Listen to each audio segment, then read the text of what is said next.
de Remedios Zafra, que hoy nos acompaña. Para mí, y sé que para todo el equipo de Guernica Gogoratuz, al que aprovecho para agradecer de uno en uno y de una en una todo su compromiso en su quehacer y en la organización de todas las actividades que realizamos y en concreto de los laboratorios de economía de paz. Es un honor, decía, y un placer contar con la presencia de Remedios Zafra. Ella es antropóloga social y cultural. Es escritora, ensayista e investigadora en el Instituto de Filosofía del Consejo Superior de Investigaciones Científicas. Trabaja sobre el estudio crítico de la cultura contemporánea, el feminismo y las políticas de la identidad y el trabajo en redes. Ha sido profesora titular de Arte, Cultura Digital y Estudios de Género en la Universidad de Sevilla y profesora tutora de Antropología Social en la UNED. Doctora y licenciada en Arte, licenciada en Antropología Social y Cultural, estudios de doctorado en Filosofía Política y máster internacional en Creatividad. Su trabajo ha logrado importantes reconocimientos, entre ellos Premio Internacional de Ensayo Jovellanos 2022, Anagrama de Ensayo 2017, Estado Crítico, de las Letras El Público, Málaga de Ensayo, de Comunicación de la Asociación de Mujeres Periodistas de Cataluña o el Premio Meridiana de Cultura del Instituto Andaluz de la Mujer. Es autora, entre otros libros, el que he mencionado, el informe Trabajo intelectual y tristeza burocrática, recientemente editado la semana pasada. También es autora del Bucle Invisible, de otra obra, Frágiles, Cartas sobre la ansiedad y la esperanza en la nueva cultura, El entusiasmo, precariedad y trabajo creativo en la era digital, Ojos y capital, Hadas y un cuarto propio conectado. Quería mencionar todos sus reconocimientos porque hablan de su trabajo y los títulos de su trabajo porque hablan de sus temáticas de interés. Eskerrik asko, Remedios, por estar aquí con nosotras y tuya es la palabra. Eskerrik asko. Bueno, muchísimas gracias, María, y muchísimas gracias a las personas que estáis aquí por organizar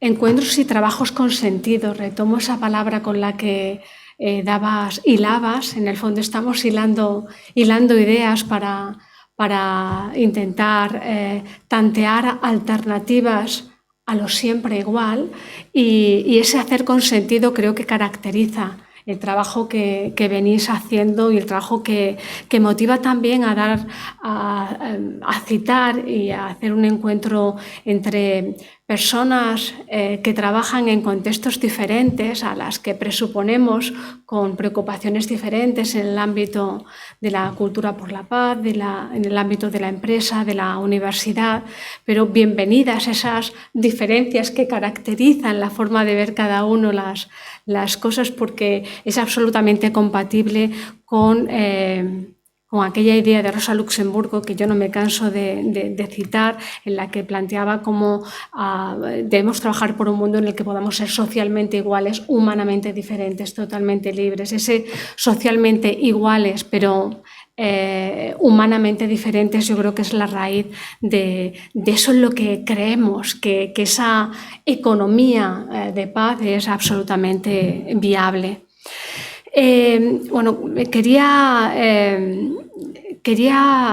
agradeceros también que hayáis pensado en que alguien como yo, cuando recibí la invitación, dudé si era yo la destinataria, porque a veces pasa como en el contexto académico, que esperas que haya una palabra en tu currículum que enlace con la temática de ese evento al que te llaman. Es una forma como automática que hemos interiorizado.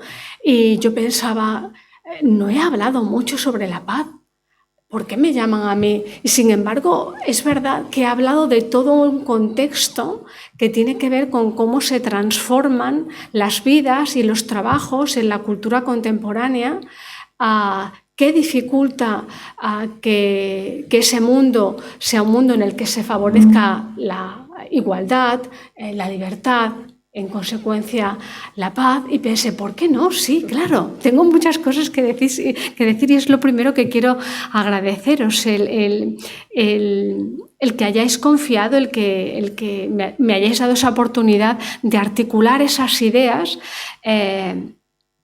en tanto que pienso que no debemos desaprovechar ni una sola oportunidad para hablar y también para experimentar nuevas tentativas para otros mundos posibles, para otras formas posibles de relacionarnos.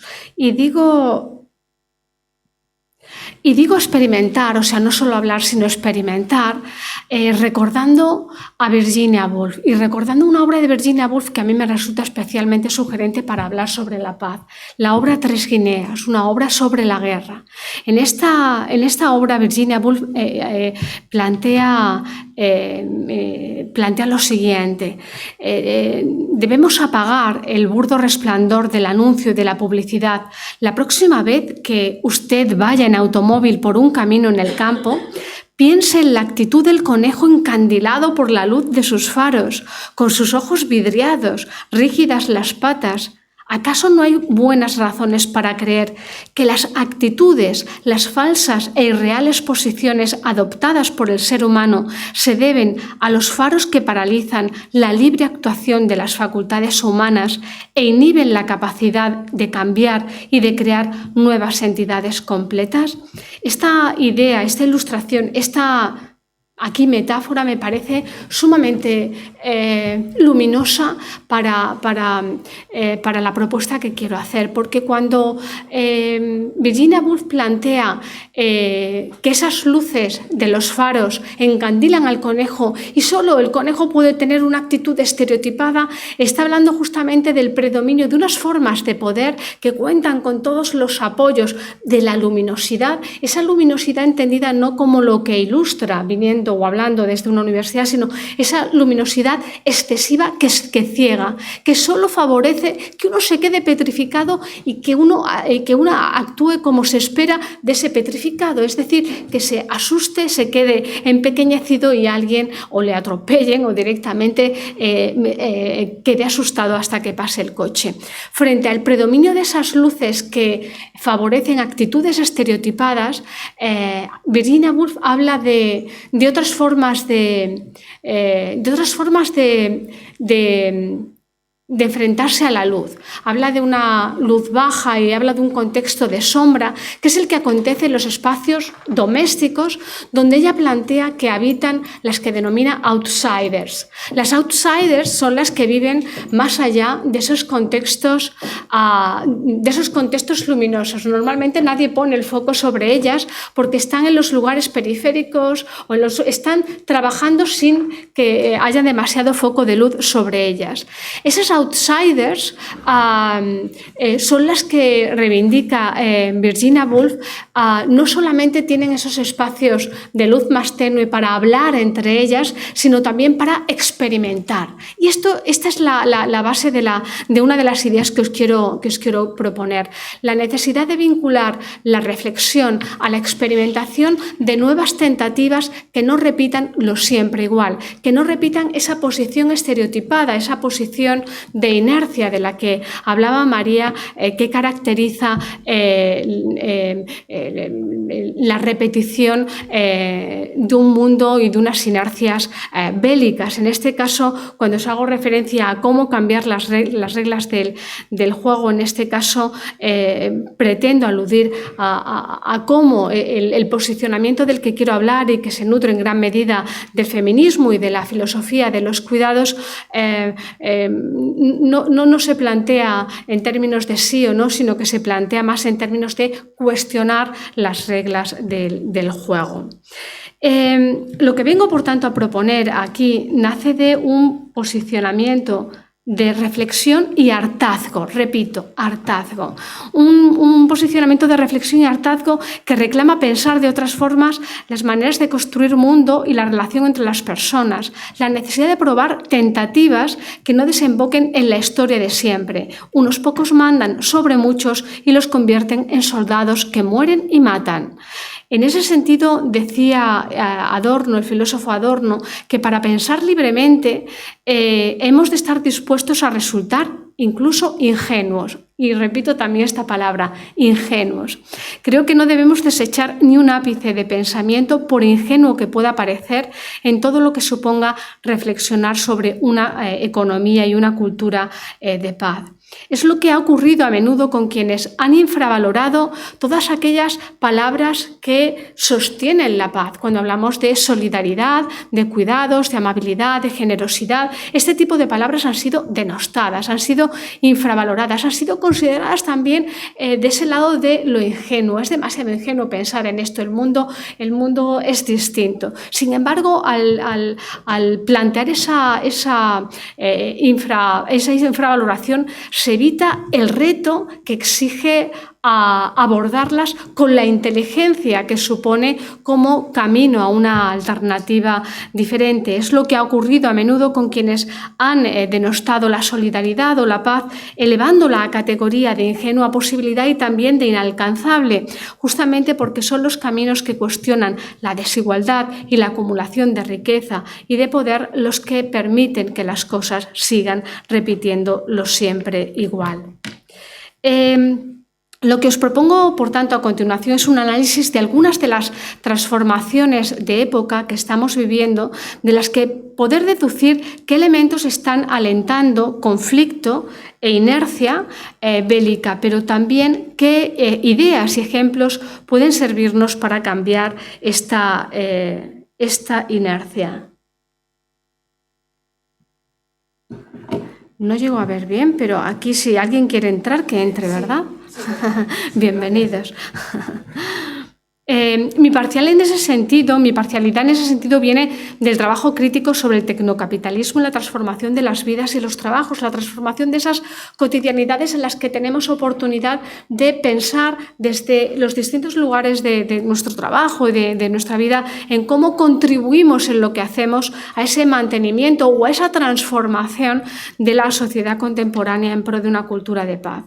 Un estudio el estudio en el que me baso, en el que baso mi trabajo y mi reflexión, sobre el que han dicho que trata de todo lo que resulta inadecuado hablar cuando hablamos de actualidad, cuando hablamos de sociedad, cuando hablamos de vida y de trabajo. Pero si lo que pensamos no resulta incómodo para un mundo que no nos gusta, me pregunto, ¿para qué pensamos? Quiero decir que tolerar y alentar esa perturbación como forma de generar cambios es algo que no debiéramos temer. Y es una de las primeras ideas con las que se comenzaba en esta sesión de hoy. La necesidad de tolerar aquello que tiene que ver con lo que disiente o con lo que discrepa respecto a las rutinas que normalmente nos movilizan. De hecho, este puede ser un punto de partida y podría ilustrarlo incluso con una vivencia de unos niños a los que una estudiante que hablaba conmigo hace ya más de unos meses, me comentaba que le había resultado absolutamente inspiradora. Esta estudiante, que trabajaba con niños de en torno a 5 años, pidió a estos niños que dibujaran, sin que pudieran verse y copiarse entre ellos, que dibujaran en un folio las cosas que les hacían felices y en otros las cosas que les asustaban.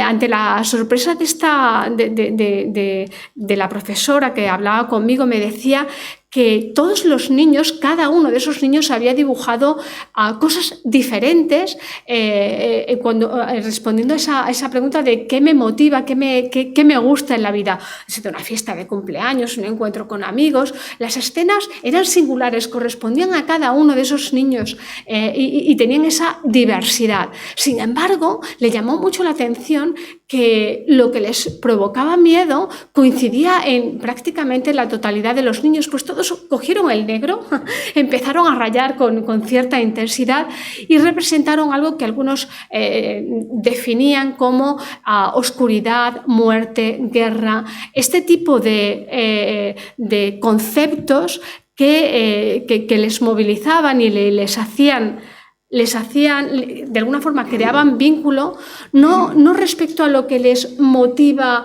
como aquello que quieren conseguir, que era diverso, pero sí les motivaba como aquello de lo que querrían huir porque les une en lo que no quieren. Y esto es grande como punto de partida. Me parece que es un punto de partida que no debemos desestimar. Hay una cohesión, hay un vínculo implícito en la sociedad, en la mayoría de la sociedad, que nos permite huir de lo que no queremos. Algo que cuando hablamos, por ejemplo, de feminismo también opera con mucha intensidad y es... a veces no tenemos muy claros esas motivaciones que nos orientan como un foco, pero sí esas identidades que por rechazo sabemos que no queremos repetir y que por tanto suponen un modelo en nuestra vida. ¿Cuántos tenemos en mente no solo referentes que nos orientan como modelos de ejemplaridad, sino también modelos de no ejemplaridad? Es decir, no tengo muy claro a dónde voy ni lo que quiero conseguir, pero sí tengo claro que esto no lo quiero, ni este mundo no lo quiero, ni quiero parecerme a personas que siguen favoreciendo estas formas de desigualdad.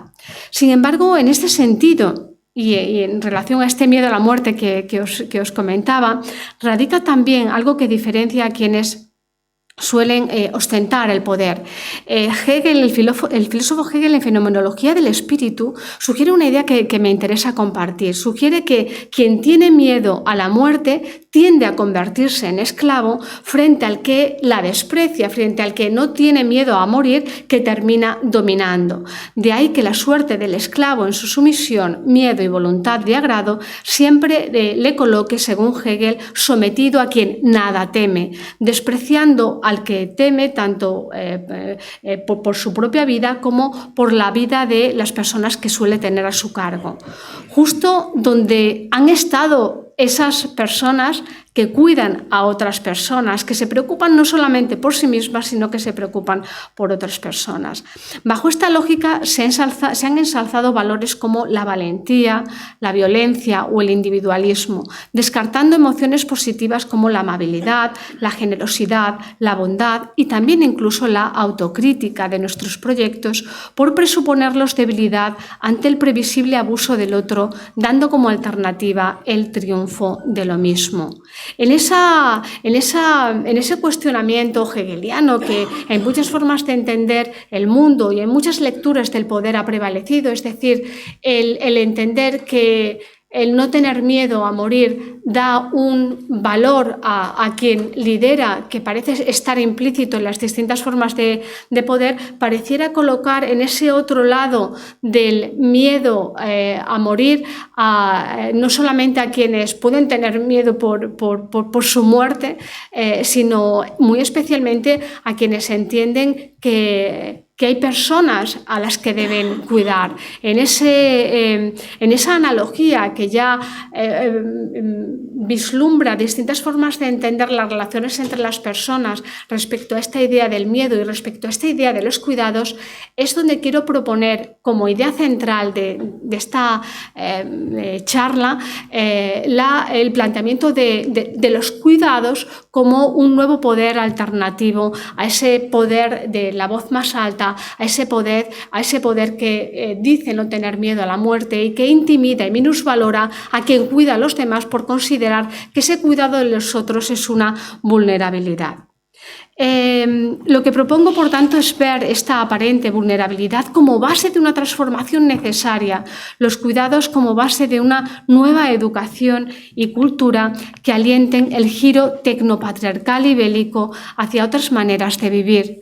Porque a poco que miremos con algo de profundidad el tiempo que vivimos, observaremos cómo se alienta un modelo vital competitivo y bélico, un modelo donde quisiera llamar la atención sobre dos transformaciones que en cierta forma resumirían el análisis por el que he pasado en los últimos años en mi trabajo reflexivo, observando cómo una cultura mediada irreversiblemente por pantallas y en la que Internet ha supuesto un esencial punto de inflexión, está transformando nuestras vidas. Esos dos cambios sobre los que quiero pasar brevemente para sostener ese contexto, para sostener la crítica a ese contexto, me servirán para argumentar la propuesta esta que os adelantaba antes en torno al poder de los cuidados. La primera idea la he denominado normalización precaria, la normalización precaria del mundo como lo que más desapercibido nos pasa. Hemos pasado por alto que la precariedad está en prácticamente todas las facetas de nuestra vida, una precariedad a la que me refiero que no es solamente laboral, siéndolo también, sino también vital y económica. Una precariedad que se sostiene en categorías como exceso, caducidad y aceleración. Una precariedad que alienta y sostiene en gran medida también la hiperproductividad competitiva, que favorece la autoexplotación, la desarticulación colectiva y el desapego social. En segundo lugar, la segunda idea que quiero plantear, que tiene que ver con este escenario de transformación que estamos viviendo, es el desdibujamiento de los marcos de verdad. Hasta hace poco hablaba de la crisis de los marcos de fantasía. Por marco de fantasía entendemos ese marco que bien puede ser un trozo de cartón que haga de cuadro y con el que jugamos: ahora soy una persona, ahora soy otra persona, ahora soy un objeto. Ese marco que nos permite jugar con lo real, con lo simbólico y con la representación y también con lo imaginario. Con Internet estos marcos se están desdibujando y la manera en la que contribuyen a afectar la mirada cotidiana en relación a nuestra implicación con los demás y la manera en la que contribuyen a favorecer una inercia bélica es algo que quiero también poner sobre la mesa. Como ilustración de estos cambios, me parece que una de las ideas que puede ayudarnos para esta economía de paz sobre la que durante esta mañana se va a hablar en esta sala, vendría... Esa idea que os propongo como alternativa vendría de pensar en la analogía entre capitalismo y patriarcado. Una analogía que en los últimos 6 años he ido desarrollando en mi trabajo a raíz de la observación de similitudes que no debieran pasarnos por alto. Yo comencé a reflexionar sobre cultura digital y feminismo hace en torno a 25 años y en esas reflexiones quedaron determinadas ideas que para mí eran importantes y que en los últimos años en los que he observado más cómo se está transformando el contexto laboral de las que denomino vidas-trabajo en la actualidad, no me ha resultado en absoluto baladí establecer determinadas analogías que creo que pueden ser interesantes, no solo para ver la parte crítica, sino para utilizar en este caso el foco con luz templada del feminismo como un ejemplo de ideas posibles para esa economía de paz. En esta analogía que os propongo entre tecnocapitalismo y patriarcado, la primera cuestión sobre la que os animo a pensar es la propia definición de patriarcado. Patriarcado como poder, como un poder vinculado también a esa inercia bélica de la que os hablaba. El patriarcado se ha caracterizado tradicionalmente, entre otras cosas, por convertir a los sujetos dominados en agentes mantenedores de su propia subordinación. Es decir, por proyectar en las mujeres, en tanto agentes subordinadas, la responsabilidad de que ellas eran mantenedoras de un sistema que las oprimía. Esa perversión de proyectar que como mujeres teníamos que mantener un sistema que nos dañaba, es algo que vemos de una manera bastante similar cuando pensamos en el tecnocapitalismo y cuando pensamos en cómo esto a lo que hoy en día podemos denominar autoexplotación tiene un sentido muy similar. La autoexplotación se caracteriza por proyectar sobre los trabajadores la única responsabilidad de que ellos son responsables de lo que tienen, de esa mochila de muchas tareas que cada día va aumentando que ponen a sus espaldas. Esa proyección que convierte a unas y otros en agentes responsables de su subordinación es una proyección que enfatiza la primera persona del singular, especialmente en la autoexplotación. No se dice nosotros nos autoexplotamos, sino que se dice yo me autoexploto. Pero a poco que yo diga yo me autoexploto y que observe, María está también autoexplotada, José está autoexplotado, cada uno de nosotros estamos autoexplotados, estamos hablando de una primera persona del plural. Uno de los propósitos de mi libro Frágiles fue justamente el ayudar a ver cómo esa multitud de solos que hablaban, yo hablaba con ellos a través de cartas en mi correo electrónico, no se veían entre ellos, no tenían apenas tiempo para explicar y conversar, para compartir esas sensaciones que les hacían seguir de una manera individualista en esa lógica de trabajo, psique a trabajo, vida dedicada a trabajo, descanso para volver a trabajar, en ese bucle laboral que parece que no termina.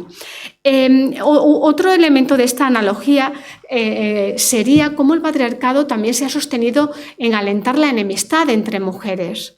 La enemistad entre mujeres ha sido hasta la explosión feminista una característica de nuestras sociedades, muy retratada en los imaginarios que podemos ver hasta hace prácticamente unas décadas, ver y leer hasta hace prácticamente unas décadas, y muy observable también antropológicamente en nuestros pueblos y todavía en muchos contextos también urbanos, pero sobre todo en los pueblos, cuando, por ejemplo, se dice... Yo tengo en mente a mi padre y algunos amigos cuando dicen ya están las mujeres chismorreando. Esta idea del chisme tiene mucho que ver con esa visión peyorativa de las mujeres hablan. Porque cuando las mujeres no tenían, los pueblos de los que yo vengo al menos, los contextos para hablar eran la iglesia y el bar. En el bar muchos hablaban, en la iglesia uno habla y muchas escuchan y repiten, pero los espacios de libertad que se tenían para hablar en las esquinas eran rápidamente denostados, de forma que se dificultaba ese hablar entre ellas, y allí donde había un imaginario simbólico, una narración escrita desde el poder, ya se reiteraba la idea de que si aparecían dos o más mujeres era para competir por el amor de un hombre o para hablar de una vinculación con el padre o con algún protagonista masculino.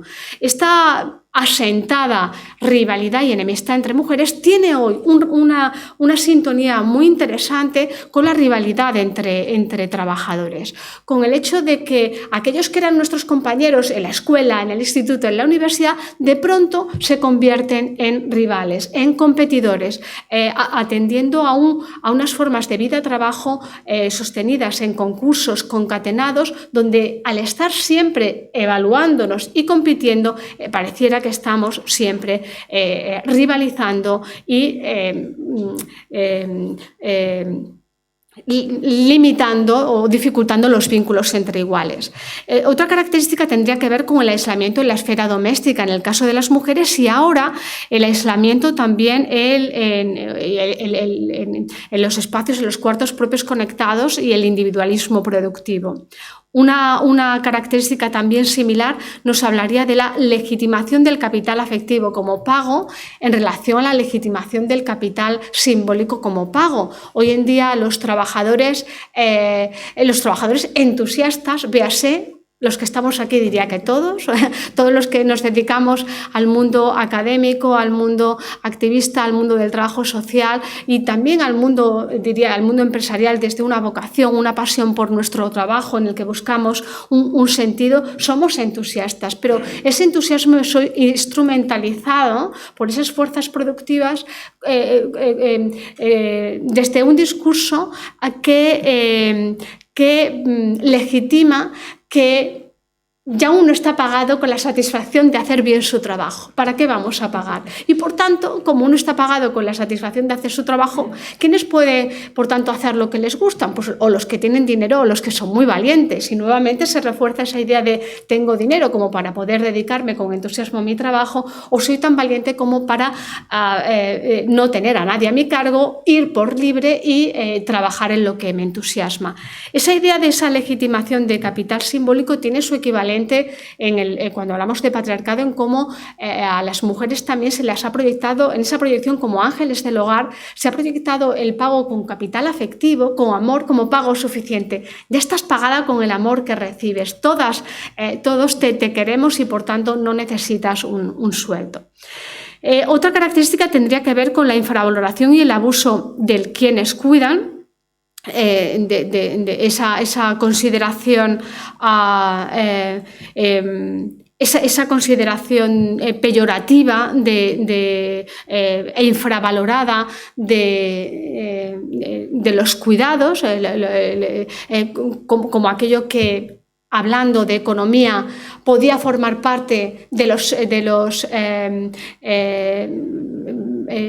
podía formar parte no ya de la producción, sino de otro ámbito de la economía, aunque el trabajo doméstico vinculado con los cuidados se orientara a servicios como la producción de alimento, la producción de vestido o el servicio de los cuidados, ha sido tenido en cuenta en la economía más desde el punto de vista del consumo que desde el punto de vista de la producción. Y por último, la comparación que permite relacionar la presión de agrado que ha caracterizado a las mujeres y de la que Simone Weil hablaba con fina lucidez, diciendo que es lo más duro de resistir, porque se educa en esa presión de aceptar, de decir sí. De ante la duda, sí, sí, sí. Y no sabemos lo que empodera el no, lo que empodera el rechazar, lo que empodera no aceptarlo todo como manera de morir sepultado por no poder hacer bien y en profundidad con sentido aquello que amamos o aquello que genera algún tipo de bien individual y social. Frente a esa presión de agrado, la impostura sería la que caracteriza el contexto en el tecnocapitalismo, esa necesidad de aceptar y decir a todo que sí, pero porque estamos sometidos al escrutinio público en ese escaparate que es Internet, donde nunca es de noche, siempre es de día y por tanto estamos mucho más sometidos al escrutinio de los demás. Para ir avanzando en esas dos ideas sobre las que quería hacer una breve crítica, quiero apuntar. Voy a apuntar muchas ideas que tienen que ver con la mirada. Fijaros, es que la mirada no es trivial. Y vuelvo a Virginia Woolf para recordar aquella idea de que no son las catástrofes, los accidentes, incluso las guerras, decía Virginia Woolf, las que nos envejecen y nos matan, sino la manera en la que los demás nos miran y suben las escalerillas del autobús. Para mí esta idea de la mirada tiene mucho que ver con cómo se entrena una guerra, en un pueblo, en un pequeño contexto en el que de pronto nos miran de determinada manera y nos sentimos empequeñecidos o nos sentimos inseguros o nos sentimos ofendidos. Antes, viniendo en el coche, comentaba cómo en mi pueblo yo no diferencio los rostros y sonrío por defecto a todo el mundo, porque en la antropología lo reiteramos mucho, seguro que por vivencia propia lo sabéis, ¿no? Un saludo no dado es casi como una invitación no cursada, es una declaración de guerra en los pequeños contextos. Negar la palabra a alguien, no saludar a alguien, puede ser una fuente de ofensa. En ese sentido, y retomando la idea de la mirada en el tecnocapitalismo, una de las cuestiones que caracteriza la normalización de lo precario en el escenario laboral, vital actual, tiene que ver con el exceso de focos, con el exceso de luces, con el exceso de esos coches que ciegan a los conejos que pasan por la carretera. Y es curioso porque cuando en una universidad hablar de luz es recordar la ilustración y la luz como saber, pero en este caso estamos hablando de que la luz se ha desbordado. Esta luz a la que nos referimos es una luz que provoca ceguera. Decía Derrida que lo terrorífico del animal de ojos duros y de mirada seca es que ve todo el tiempo. No solo es una luz que ciega, sino que también es una luz que nunca descansa y que nos permite estar todo el día con los ojos abiertos. Se dificulta, por tanto, la posibilidad del párpado. El párpado, que aquí sería esa metáfora de lo que estamos haciendo y aquí, esa metáfora del tiempo propio, del extrañamiento, del intentar ver las cosas con cierta distancia para pensar de otra manera. Ese párpado podría venir también representado por esta idea de Deleuze cuando, hablando de la película Europa 51 de Rossellini, plantea como una mujer que todos los días pasa por la misma fábrica y todos los días hace prácticamente lo mismo, pero algo acontece en su vida, algo cambia en su vida, y lo que acontece en su vida, que tiene que ver con una muerte o a veces tiene que ver con algo que de pronto te cambia en la vida, te cambia también la mirada. Y cuando uno cambia la mirada, ojo, aquí algo ocurre. Cambiar la mirada es lo que hacemos también en la universidad. En la universidad y en los contextos educativos trabajamos con los juegos de lentes, no para cambiar una lente por otra, sino para que las personas sepan que en función de las lentes que empleemos, el mundo es uno o el mundo es otro.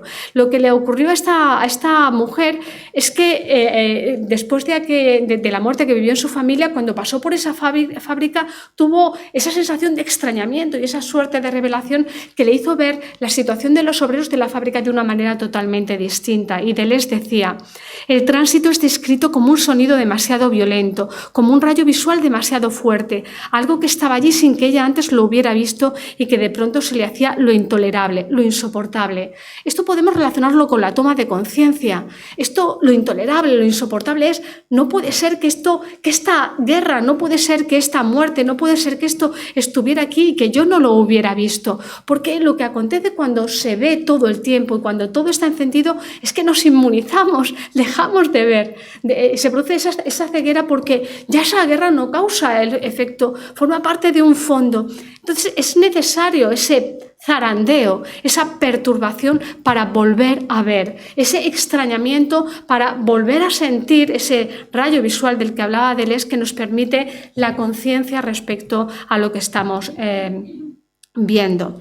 Ese contexto y esa característica que os comentaba de la normalización precaria como seña de identidad de la época, nos hablaría, como os decía, de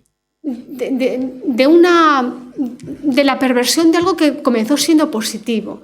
En Internet, en el contexto digital, comenzó siendo muy positivo el hecho de que la horizontalidad de la red nos permitiera a todas las personas usar nuestra voz, compartir lo que queríamos decir. Esa potencia democratizadora que caracterizó los años 90 con una grandísima energía transformadora fue rápidamente trastocada por el predominio de fuerzas monetarias, por el predominio de una cultura digital en la que dominada por esas fuerzas monetarias no expuestas a ese escrutinio de la ética, ese escrutinio por el que interpela una cultura apoyada en los derechos humanos y una cultura de paz. La deriva que hemos visto en estos 3 últimos años es cómo esa diversidad de voces se ha convertido en ruido, se ha convertido en un ruido en el que no se escucha.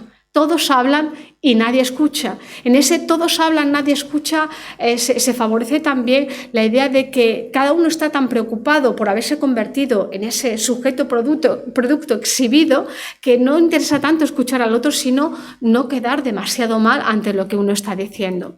Y en esa multiplicidad de voces que a veces se convierten en ruido, es muy fácil convertir ese exceso en saturación, y es muy fácil encontrar que la censura en estos casos no acontece por la privación de una información, sino por el exceso de información. La nueva forma de censura en Internet, y desde los años 90 Virgilio lo planteaba, viene dada de esa saturación y de ese exceso.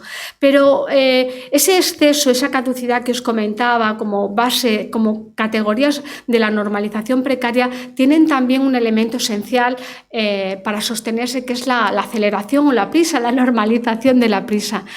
Hay una idea muy sencilla que resume esta potencia, una idea de Pierre Bourdieu, que plantea que no hay pensamiento sin tiempo para pensar. Cuando lo que predomina es la aceleración y cuando lo que predomina son lógicas que favorecen que a un botón sigue otro botón, o que para ver una información tienes que aceptar, aunque no hayas leído lo que se supone estás aceptando, esa inercia que nos convierte en seres mecanizados, es una inercia apoyada en una aceleración que solo permite ideas preconcebidas o que solo favorece ideas preconcebidas. Son muy difíciles ideas innovadoras, ideas transformadoras, si no disponemos de ese tiempo necesario para el extrañamiento y para pensar de otras formas. Por tanto, esas ideas preconcebidas son las que predominan en Internet como base del predominio también de inercias conservadoras, y es ese sesgo frente al que querría plantear también esta lectura crítica y esta alternativa. En ese contexto, ¿qué valor prevalece? El valor humanístico, el valor ético, el valor que permite a cada uno empatizar con el otro, escuchar al otro, es algo que no solemos favorecer, porque solemos encorsetarlo todo en formatos muy pequeños de tiempo, dificultando ese pensar libremente, incluso pensar ingenuamente, con el que comenzaba al principio. Esos valores propios de un pensamiento humanista no son los que prevalecen, sino que los que predominan son el valor acumulativo y escópico. El valor escópico tiene que ver con lo visual, acumular ojos. Los ojos como nueva moneda, como nuevo pago, y por tanto el ser visto en Internet como una forma de estar en el mundo y de estar en relación con los otros. La democracia se ve dificultada en esos escenarios, porque la democracia requiere un gobierno, requiere una participación de la ciudadanía relativamente informada para opinar. Pero cuando esto no acontece, sino que lo que acontece es la participación de una muchedumbre en la que esa información ni mucho menos está garantizada, podríamos hablar más bien del riesgo de una oclocracia y no tanto de una democracia en el predominio de estos valores acumulativos y escópicos. ¿Qué acontece también en estos contextos de precariedad? En la precariedad el valor se pone en la cantidad y el placer en el terminar por fin.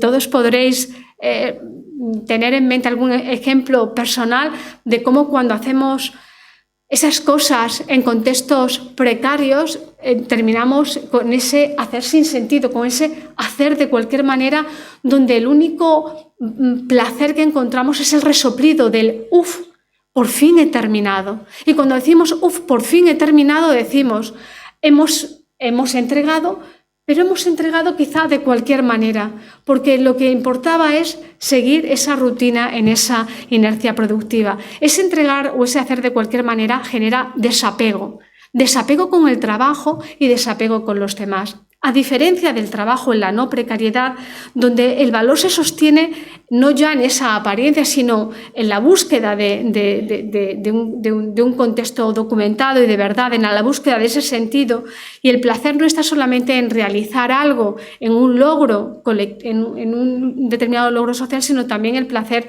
está en el proceso. Es, por tanto, una forma de trabajo que genera no desapego, sino que genera vínculos.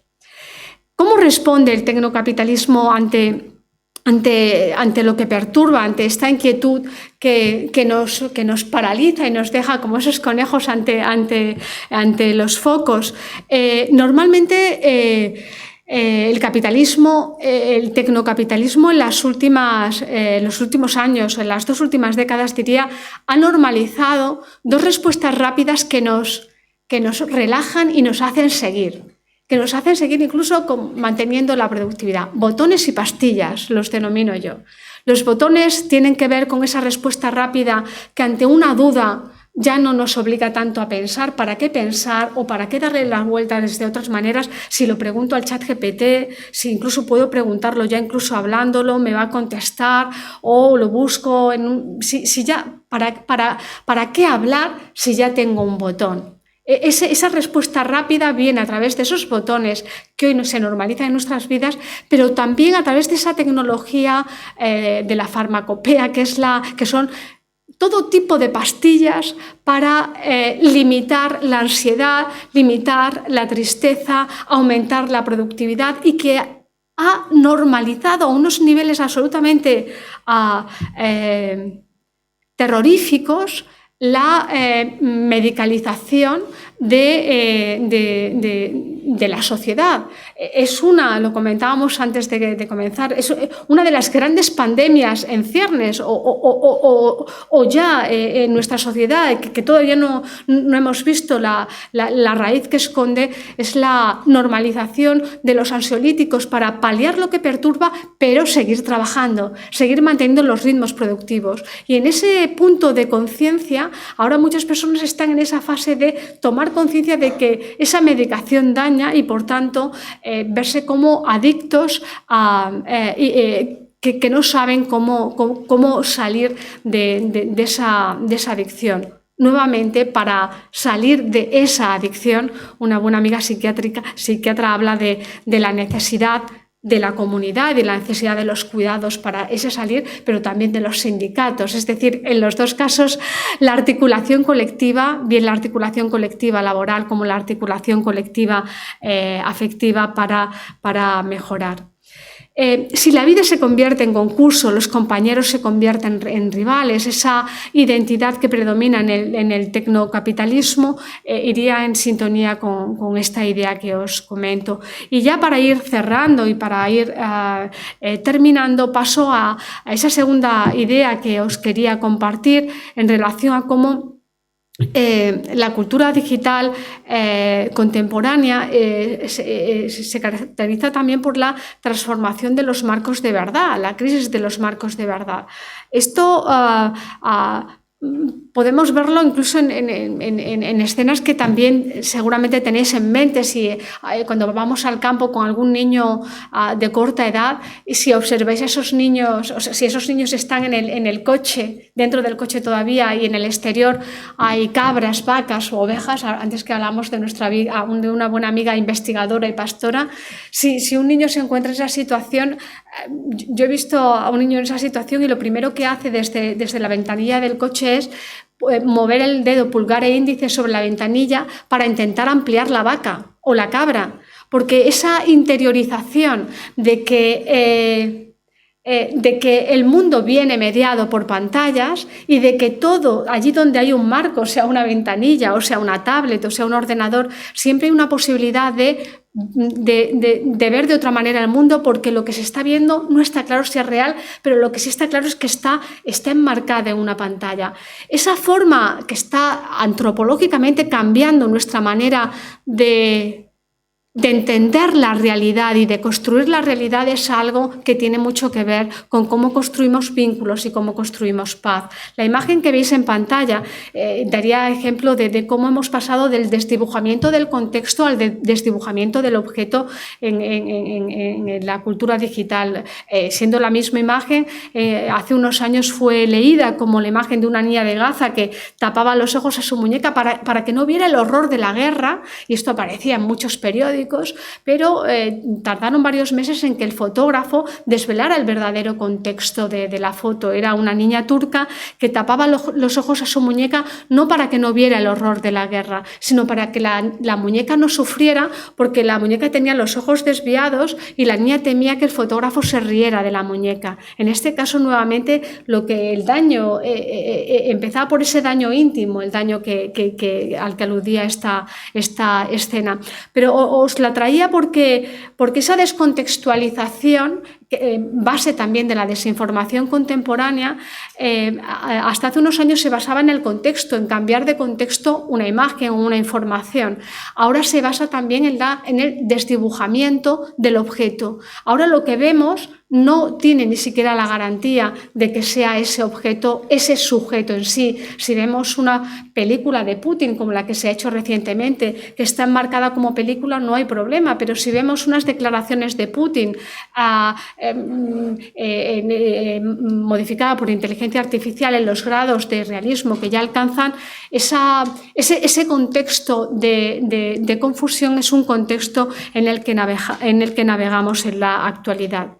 Es un contexto en el que además no se perjudica de la misma manera a todas las personas, porque hay una característica en este mundo y en esta inercia bélica que favorece el tecnocapitalismo, y es que mientras cada vez más los privilegiados son leídos por personas, las masas son leídas por máquinas bajo fuerzas monetarias. Es una idea de Cathy O'Neil que resume muy bien este énfasis que os planteaba.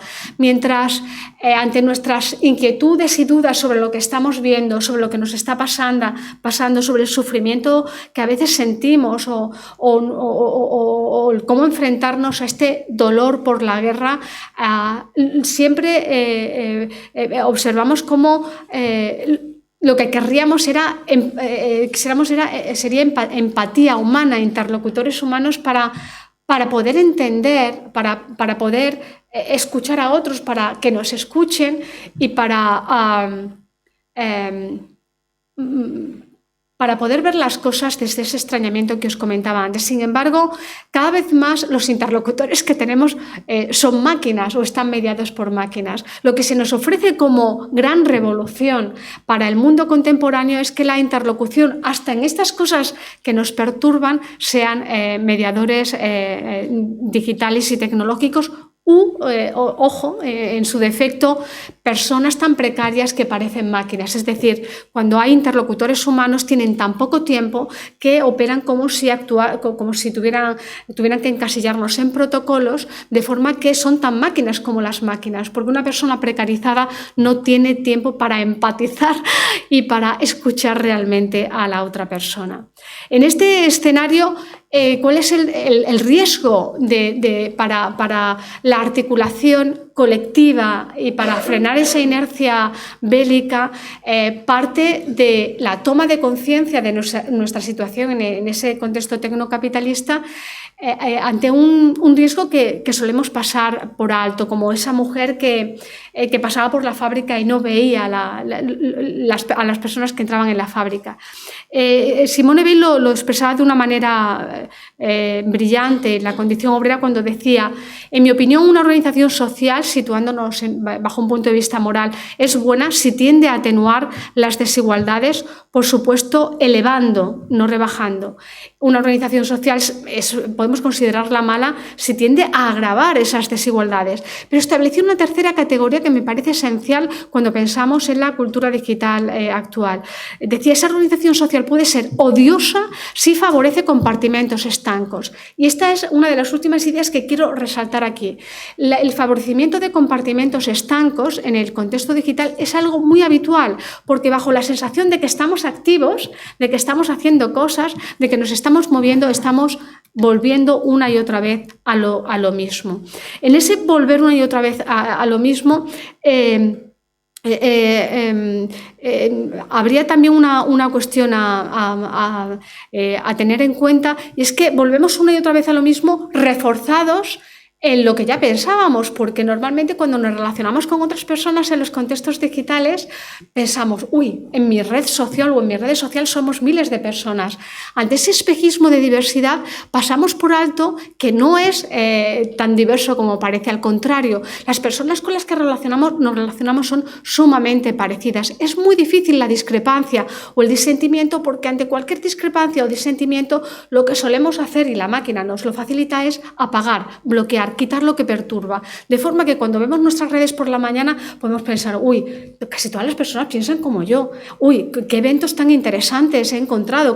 Es como un refuerzo que nos refuerza a nosotros en lo que pensamos y a otros en los que pensamos.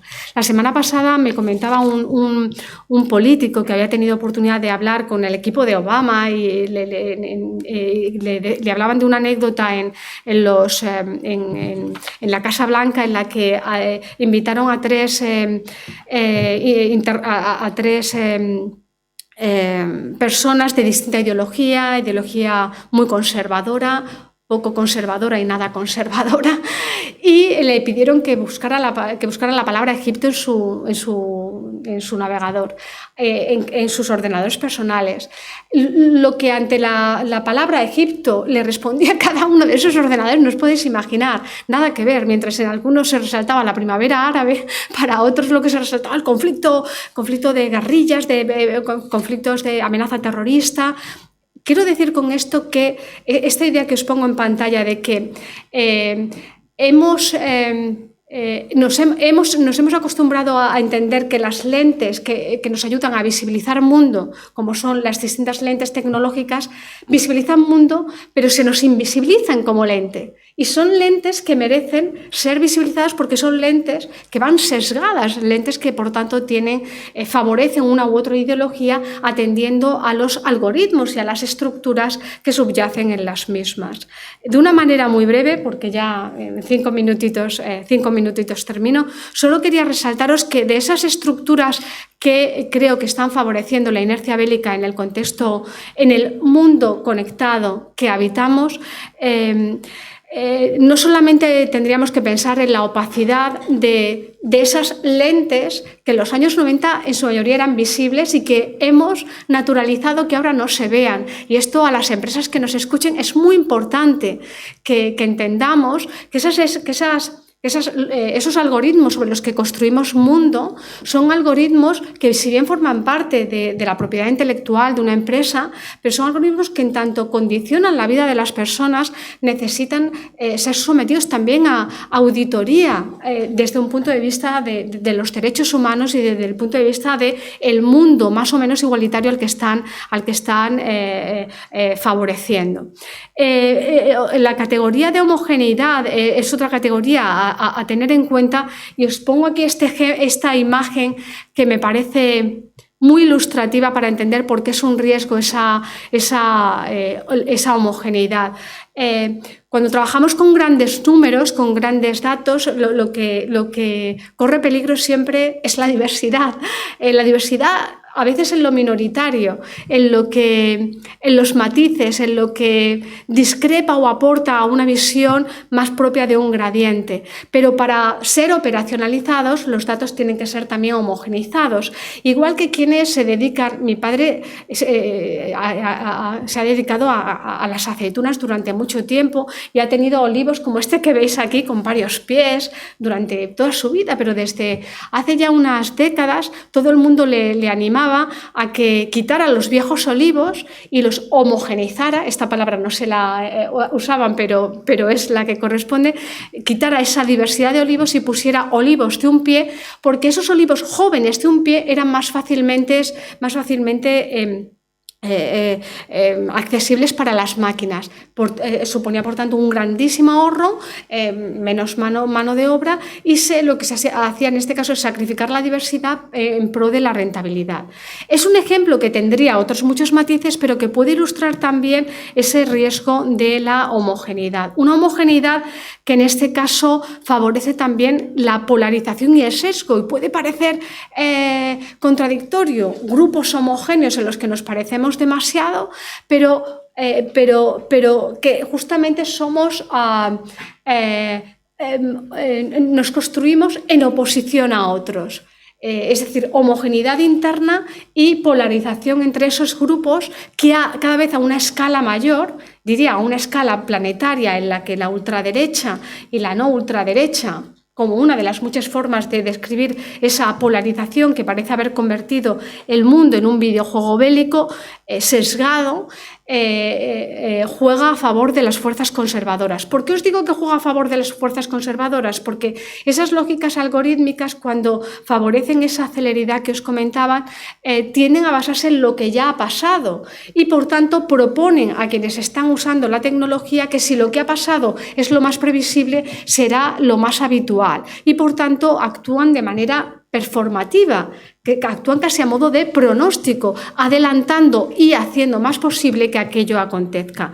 Pero es también sesgada porque cuando hablamos de polarización tendemos a ver el mundo dividido en dos de forma maniquea, dando el mismo valor a una cosa y otra. Y es sumamente injusto que hagamos esto para una cultura y una economía de paz. Es sumamente injusto porque ponemos al mismo nivel, es decir, creamos una asimetría entre la verdad y lo que está contrastado científicamente, o una cultura de paz y la mentira, la difamación o la injusticia. Es decir, pondremos al mismo nivel algo que ni mucho menos debiera estar al mismo nivel. Pero en esa lógica simétrica, al ponerlo al mismo nivel, se favorece por defecto a esos contextos conservadores. ¿Cómo infiltrar la diferencia en la homogeneidad? Laurie Penny planteaba el valor de la vulnerabilidad y la empatía para infiltrarnos allí donde necesitamos un cambio. En esos contextos, por ejemplo, de jóvenes que cacharrean y que son muy homogéneos, donde solamente hay chicos y donde una chica como Laurie Penny quiere entrar, lo que encuentra es prejuicio, porque atendemos a esas ideas preconcebidas. Pero ella plantea que si en lugar de entrar desde lo impositivo y copiando ese modelo bélico, tantea otras estrategias como, por ejemplo, pensar en lo que a ellos les hace vulnerables, y esta fue la estrategia que usó, pensar en que muchos de estos chicos se sentían vulnerables por el acoso que muchos habían sufrido en el colegio y ella se sentía vulnerable por el acoso que había sufrido en redes. Esa vulnerabilidad compartida fue una forma de empatizar que creó nuevos lazos para romper esos prejuicios que le llevaban una y otra vez en bucle a la guerra. Ya sí que termino con cómo el ejemplo feminista puede ser un ejemplo para la economía de paz. Antes os hablaba de esa analogía, tecnocapitalismo y patriarcado, y frente a esa lectura crítica, algo hay positivo, porque el feminismo ha tenido ya un tránsito que nos propone distintas estrategias que son eficaces, estrategias como la necesidad de la conciencia, estrategias como la sororidad, como la alianza y los cuidados como nuevo poder, como la necesidad de la reivindicación, como la necesidad, y con esto terminaré ahora y os lo explicaré, matar al ángel de la casa, bajar al ángel del cielo, y como la necesidad también del desvío y la imaginación. El desvío y la imaginación formarían parte de la esperanza. En el subtítulo hablaba de esperanza, y esta conferencia es como esos libros donde el título solo aparece una palabra al final. Aquí aparece la esperanza, pero aparece la esperanza como esperanza, porque retomo aquí las palabras de Adorno cuando plantea que si lo que nos daña está en la reiteración de ese bucle, de lo siempre igual, de lo que no tiene sentido, es el desvío frente a lo siempre igual lo que nos salva, es el desvío donde habita la esperanza, es en ese giro, en ese ser capaces de crear estrategias que animen lo disruptivo, que animen una toma de conciencia que de pronto se vuelve contagiosa. Yo creo que en ese desvío acompañado de imaginación debemos no olvidar la estrategia de la que hablaba Rossi Braidotti, que creo que es básica también para una economía de paz que se inspire también en el feminismo. Ella hablaba de la necesidad de matar al ángel de la casa, en tanto que el patriarcado había hecho que las mujeres se vieran privadas de lo más importante, del sujeto, de la subjetividad, reducidas simplemente al cuidado de los otros. Ojo, yo reivindico aquí el cuidado, pero ese cuidado nunca desprovisto de subjetividad. Ese logro feminista, ese logro del sujeto como corazón de la sociedad es algo en lo que no debiera haber marcha atrás. Ella hablaba de matar al ángel de la casa como matar ese mito de bondad extrema hasta el punto de quedarse con el hueso de la sopa y repartir todo lo demás. Yo creo que hay en esos modelos de cuidados en los que pensamos hay un gradiente por experimentar que parte de que ese ángel de la casa pueda tener un posicionamiento subjetivo y un posicionamiento en el que no se encuentre sola, en el que esté también acompañada y cuidada por las personas con las que se convive, con las que se crea sociedad. Por eso esta idea de matar al ángel de la casa para mí nunca ha ido sola, sino que siempre tiene que ir de la mano de la necesidad de bajar al ángel del cielo. Y creo que es ese uno de los grandes énfasis feministas que necesitamos poner en valor. Se ha hecho ver que las mujeres han tenido una pérdida, la pérdida de la subjetividad, pero no se ha puesto en valor que los hombres en el patriarcado han tenido también una pérdida. En esa equiparación de lo masculino con lo abstracto han perdido el cuerpo, y el cuidado de los cuerpos, la necesidad, el placer y la responsabilidad del cuidado de los cuerpos. Hasta que los hombres no asuman los hombres y cada una de las personas del planeta, independientemente de su género, asuman la necesidad de entender los cuidados como algo propio de los humanos, ese nuevo poder de los cuidados no sería posible. Con lo cual, con esa idea de bajar al ángel del cielo y con esa reivindicación del desvío como una forma que ponga en valor el pensar de otras maneras, el poder experimentar de otras maneras y el incluir incluso la imaginación en aquello sobre lo que pensamos, termino esta conferencia agradeciéndoos vuestra atención.